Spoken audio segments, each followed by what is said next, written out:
Following conversation is one I have had more times than I can count. There are times when I meet somebody and they find out that I'm a pastor and they get excited and a conversation just like this happens. They'll say, "Oh, that's great. I go to church." And I'm like, "Oh, I'm glad you go to church." And they say, "We go to church." And sometimes they just keep saying that over and over in the course of the conversation. Like, "Yeah, we go to church. I go to church." And they just say it again and again and again. I go to church. It's kind of like I go to the movies, I go to the game, I go to a show, I go to school, I go to church. It's just kind of what we do.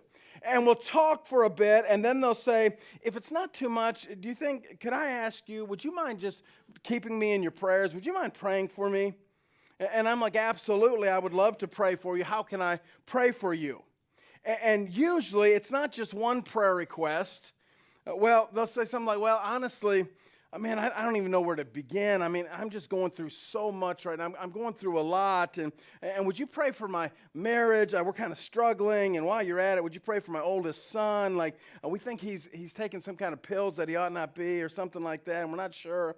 And I probably shouldn't have bought the car that I bought. And man, we can't financially. There's so much pressure right now. And I don't really like my job. And I'm probably going to get fired in the next couple weeks. And I really don't like my life. Would you just pray for, when you think about it, would you just pray for me?"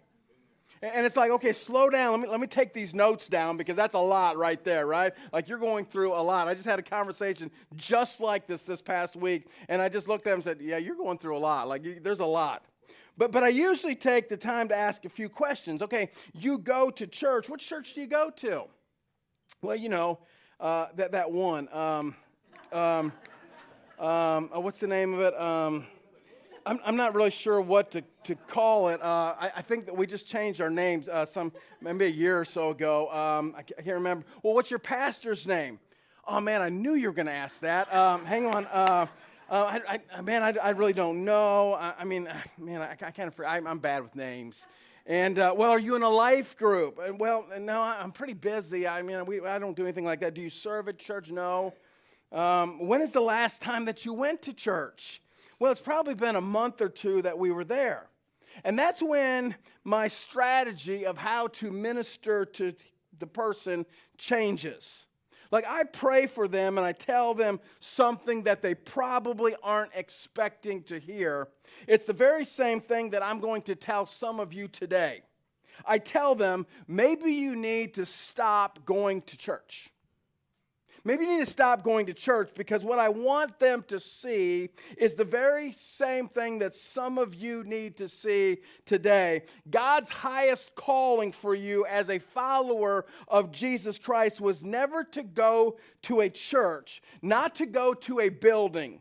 God's highest calling isn't to go to a destination, but to be conformed to the image of His Son, Jesus Christ. Not to go to church, but to be planted in the church, to be the church, a light shining into a dark world. God's highest calling is never to go to a church, but to be planted in the house of God, sent out into the world. Maybe instead of going to church, it's time instead to be planted in the house of God. Where does that language come from? Psalm 92, verse number 12 says this. It says, "The righteous flourish like the palm tree." The righteous do what? Flourish. Say that again. Flourish. Like the palm tree and grow like a cedar in Lebanon. Let's talk about that just for a minute and walk through this.